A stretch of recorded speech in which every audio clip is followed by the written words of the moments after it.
violence. Listener discretion is advised. If you or anyone else is affected by these issues, please find support in the show notes of this episode. Hello, everybody. This is Jules. Welcome back to So This Is Love.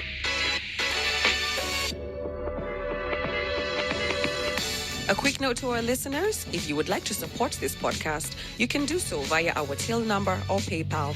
All the details are in the description box of this episode. Your contribution is what will keep us going.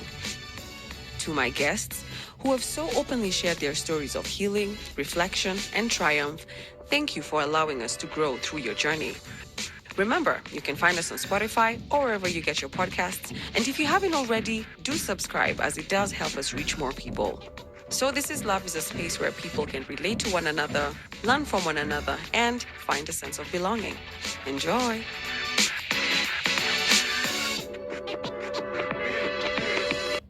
Coming up on So This Is Love. And he's like, you know what? That's fine. And he started, it feels like you can't take leadership from a man. And I was like, okay. So I can't take leadership because I'm telling you of the tone we set for this relationship and you are going against the tone. So now I'm telling you about it and now it becomes, I'm the one who cannot take leadership from a man.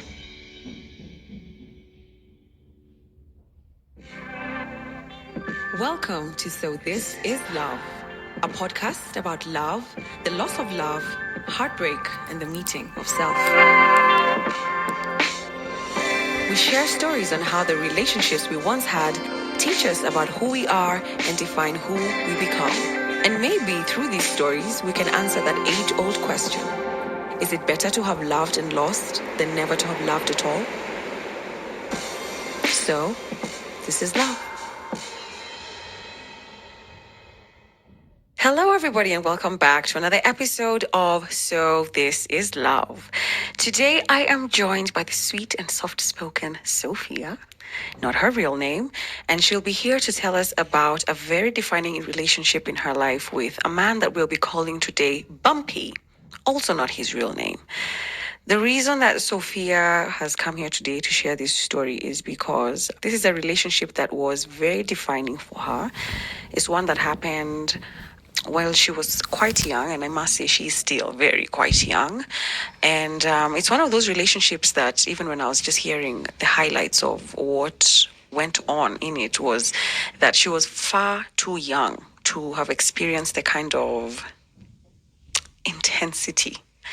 I don't want to give spoilers, but the kind of intensity of the stuff that was going on. And in her own words, Sophia says that she felt like she was just too young to be going through all that. And the reason that she really wants to share this story with us here today is because she wants to be able to allow other women to be able to identify the telltale signs of a relationship that is toxic, abusive, and especially one where there is a power dynamic at play that essentially in the end put her at a disadvantage. And as we get deeper into the story, I think you'll be able to kind of understand what we're talking about. So welcome, Sophia. Thank you, Jules. How do you feel to be here today? A bit nervous, of course, but happy. Happy?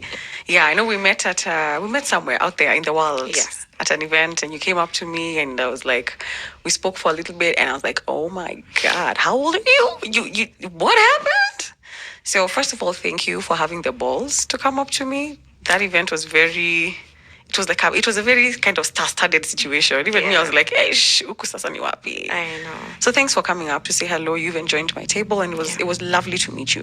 So I'd like you to, take your time as you're taking us through this narration. If at any time you need to take a break, we can take a break. And I'm going to start this episode with the same question that I ask all my guests. Take us to the beginning. How did you and Bumpy meet? Bumpy and I coincidentally met at a smocha stand. I was very new to the area where we met. So at the time, I was a waitress. So I was very new. It was the first time we moved there. It was my first time having a shift that I needed to clock in at night. So I was able to explore the area during the day.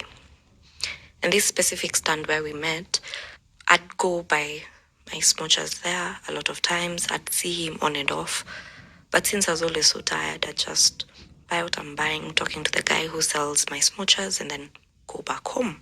What's a smoocher? Is it a smoky? I'm a bit confused. A smoocher is a combination of a chapati and a smoky. It's put together. Yeah. So this one specific day, as I was a waitress, I was also still a student. So this one time I needed to write assignment for school. My laptop crashed. So the only person I knew in the area at that time was the smoocher selling guy.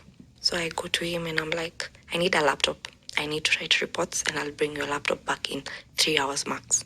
He's like, cool, but my laptop is very old. Word does not work and all that. So I was like, okay, that can't help. So Bumpy was there when I was asking for a laptop.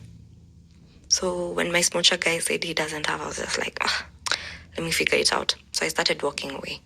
Bumpy followed me, he tapped my shoulder. He's like, I've seen you around. I can help you with the laptop.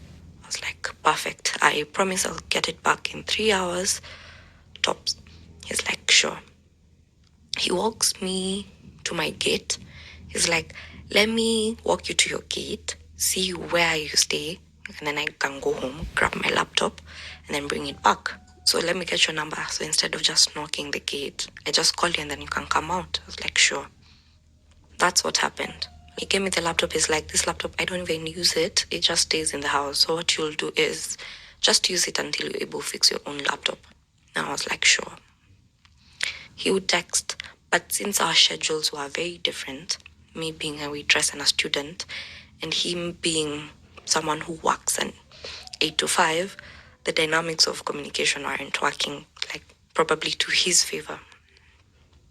So on days I'm off shift or on offs is when we'd communicate, which was okay because I was not really interested in him. And then on meeting him, I was pregnant. And I was very young, I was 20. So I explained to him on one day, I think 3 weeks later, we've spoken. I now told him I need to bring your laptop back. I fixed my laptop, so I'm good. Thank you. So we meet after work. I was off. He's off work. So he comes in a suit, fully dressed. He looked so nice. I was so impressed. I was just like, wow, he looks very nice. And then my mind just clicked. You think he looks nice and you're pregnant. Then at the time I was pregnant, the person who impregnated me didn't want the pregnancy. So I was just with it, like it's me and this pregnancy. So my mind is just like snapped back into reality. So I looked at him, I was like, okay, you look nice, but thank you. We talked, we stood outside the gates, we talked for like 20 minutes. And I went back to the house.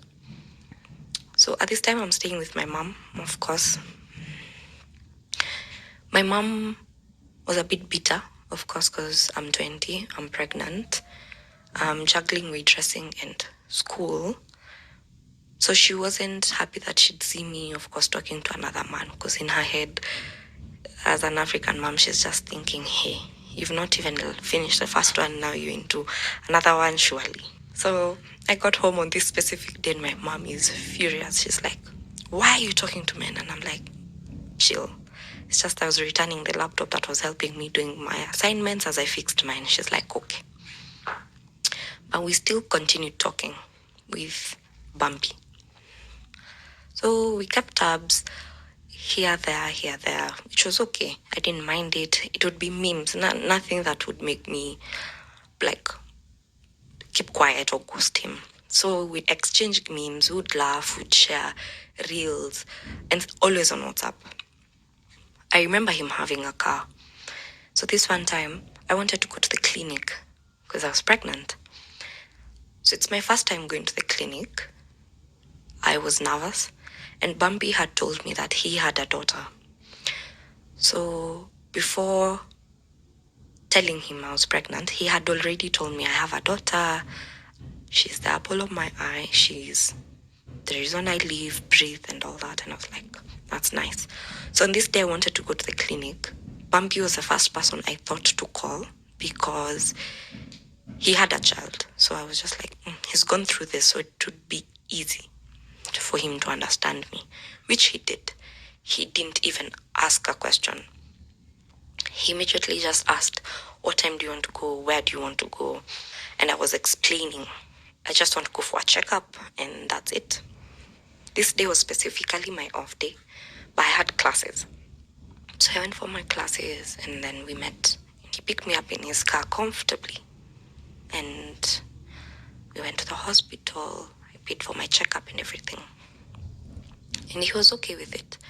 I checked how far along I was. The doctors asked me what I would want, because considering my age, they knew, of course, it would be a struggle. So it was either I keep it or get rid of it.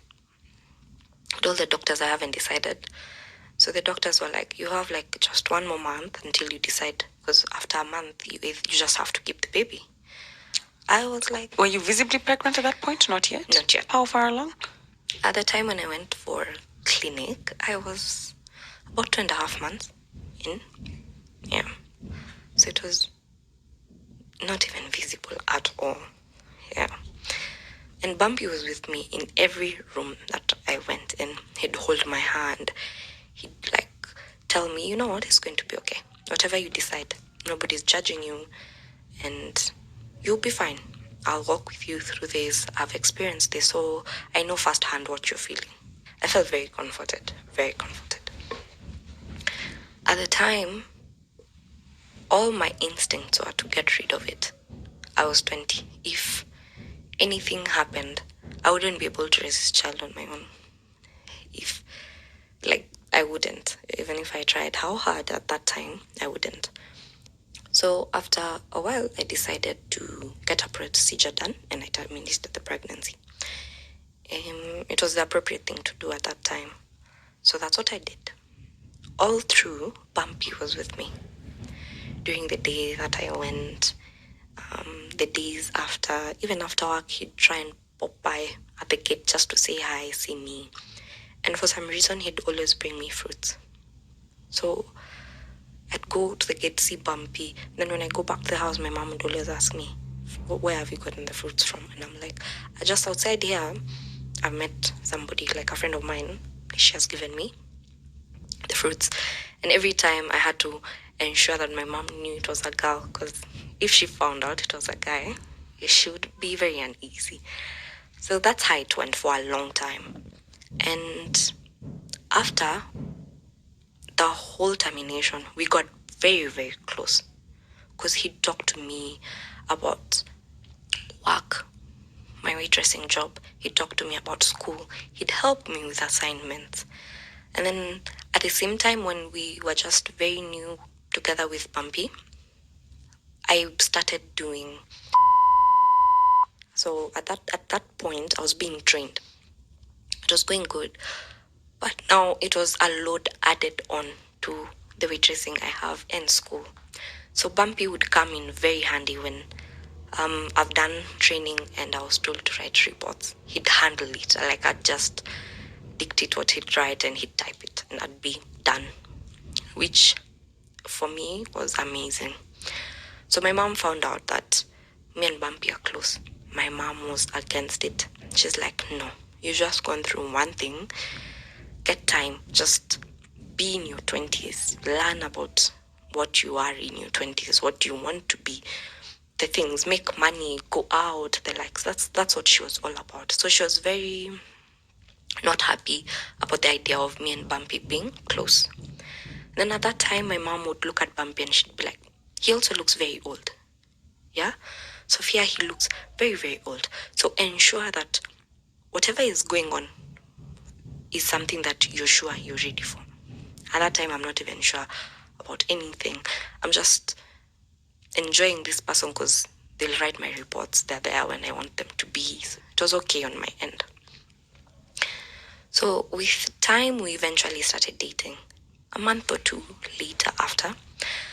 And it started very nicely. Very, very nicely. He had a car, so we'd go out for rides.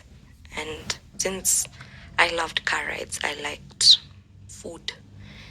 That's what we'd do. We'd buy takeout, pizza, chicken, and then in the car, a ride, and that would be an ideal date for me. And it worked very well. He'd tell me about the struggles he's having with his baby mama, how he misses his daughter because he wasn't able to see the daughter often. So I'd sympathize with him and be like a shoulder to lean on. Then eventually, we started being intimate. So being intimate with him meant on days that I was from work, I'd have to lie to my mom. So I'd call my mom and I'm like, Mom, I can't get a matatu back home. I'll just spend the night at my friend's place. And my mom trusted me. She's like, okay, that's fine. No problem. The whole time that just meant that in the morning I've packed an extra cloth, folded it very well to fit in my bag so that my mom does not notice my bag is larger than usual. Spend at his place, do our stuff, enjoy the night, watch a movie, eat and all. And then in the morning he'd drop me off at work or at school, depending on what was needed. And that worked very well. So 3-4 months into the relationship, issues with the baby mama from his end started rising and rising fast and heavy. We moved from being in our honeymoon to the baby mama texting me in a span of very short time. At that time, she'd text me with entitlement, for lack of a better word, because she knew she was the baby mama and she knew that this man had vowed to marry her. So in her eyes, I was like this bug that is coming to destroy their nice relationship, their nice parenthood that they're doing together. And every time I take the story back to Bumpy, it would be, no, she's dramatic. She already knows that nothing can happen and the likes. Me being my first time in such a dynamic, I was just like, you know what, it's okay. I'd take his word because he's the one who's here with me and I get to see him every day. So I trusted his word and took it blindly. So even if she'd text me, I'd have no problem because she's texting me and maybe I've spent the night in his house and she's texting me, I spent the night at his house yesterday and I'm like, I was with him during the day. So I was just like, you know what, it's okay. So we had that baby mama issue going for a while, for about 2 months or 3. And then one specific day, it became, I need time. And I'm like, you just can't come to me and ask me for time. What's the time for? It's like there are issues between me and my baby mama. And now she's saying that I'll not be able to see my child. And I asked why. What is it you did? Because she wouldn't just wake up and say that you're not going to see the child. There has to be like a backstory. There has to be something. She's like, no, it's because of you. I'm like, okay, what about me has made your baby mama not allow you to see your child? He goes like, you spend the nights over, you leave your clothes, I don't hide your clothes when they come off, drop the baby. And I'm like, who's we? Who's dropping the child? Like, at times she comes, drops the child and cooks, and I'm like, cooks in your house? Like, okay. But initially you told me always go out to get your child from their house. What changed? He goes like, no, there are times I'm busy, so she'll just drop my daughter over before I get home and I'll find she has cooked. Then he'd say she's cooked because of course that food will also be eaten by the daughter and she knows I won't have time when I get home. And if you listen to it, you're like, that's like logic sense. So I'm like, okay, no harm done. Because I'm thinking about it, I'm like, he's not home. She came, she dropped the daughter cooked while he was not home. So nothing could have happened. That was fine. After a while, it got to a point that I would not see him on weekends at all. Why? Because it was time with his daughter. I understood it. I was like, you know what, that's fine. So what got my attention and became a fight was the fact that as much as I could not see him, it means I could not see him, text him or call him. Why? Because he was spending time with the daughter and I'm like, so while you're doing this, you're not with your phone or what's going on? Why can't you be texted or called? What's the reason? It's like, no, I don't like using my phone when my daughter is around because she might think I'm not giving her quality time and attention. I was like, okay, That's fine. So during the weekends, I'd do my own stuff. I'd just engage myself in my assignments, take more shifts at work just to cover up the time. That became our routine, and I was okay with that. Then eventually it now became, I couldn't now go to his house. I'm like, why?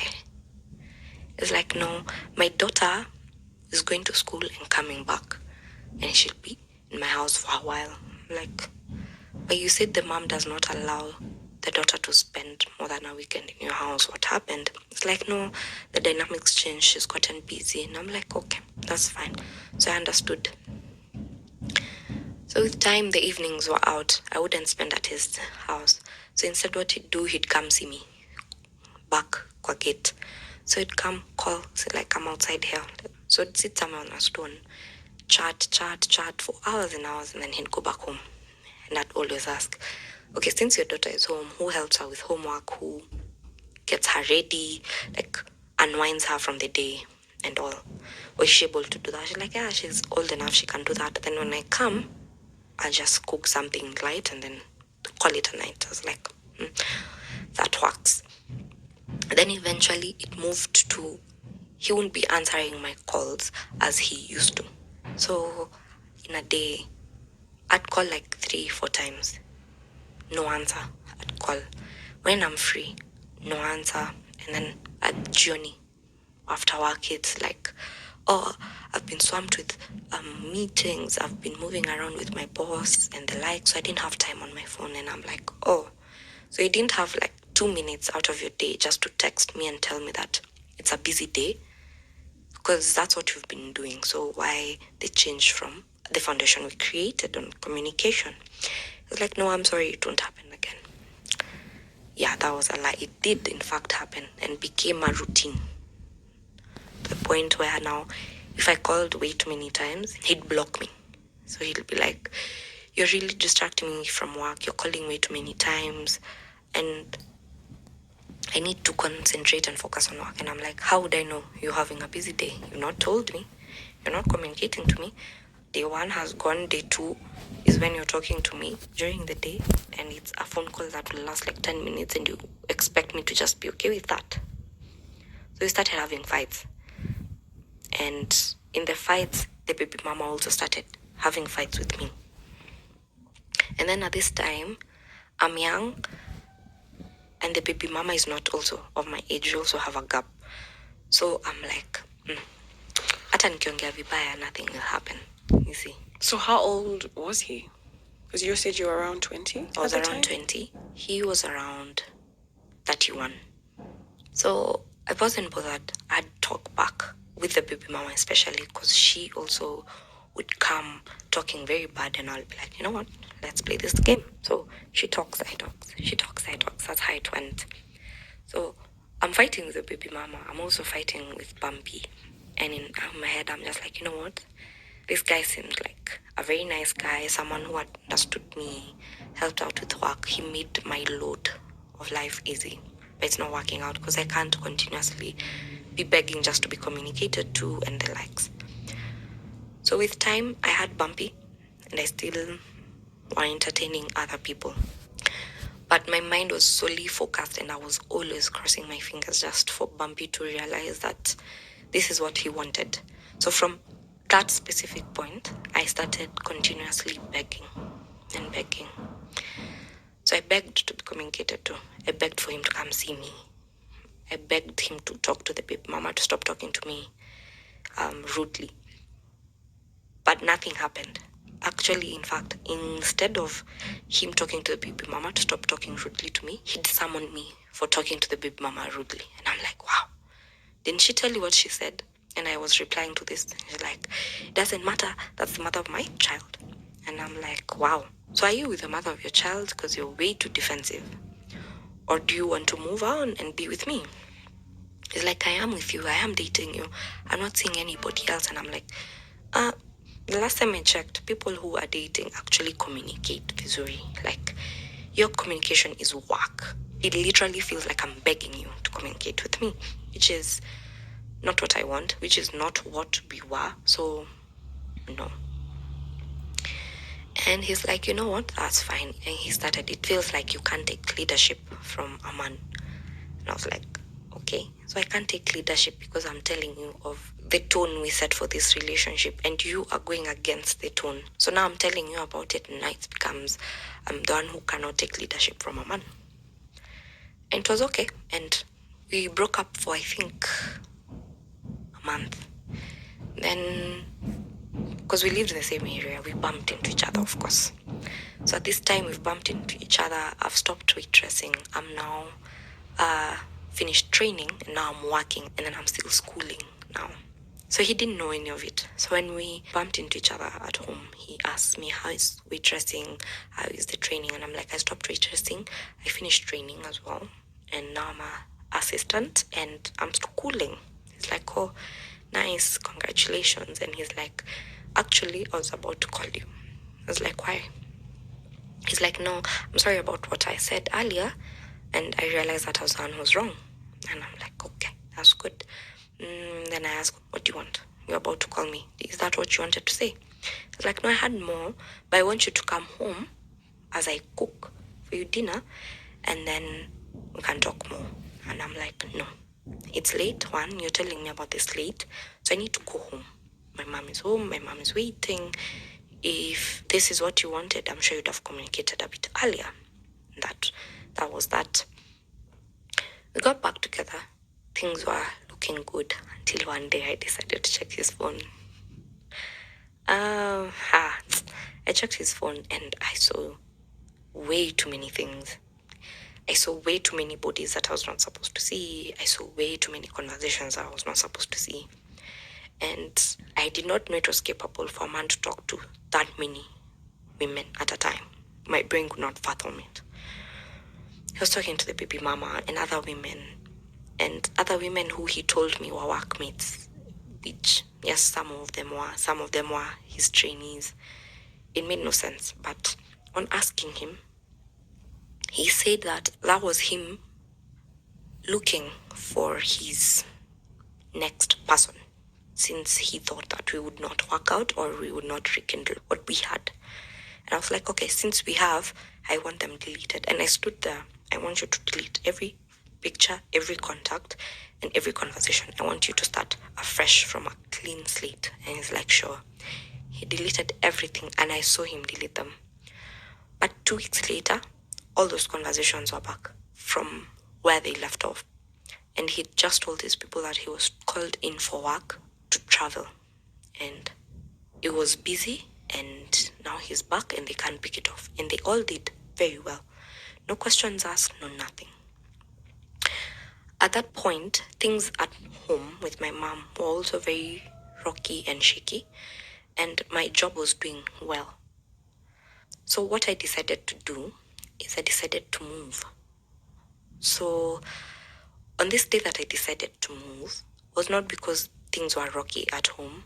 Okay, it was part of the reasons, but the main reason was one day my mom woke up and decided to go to Bumpy's house on her own.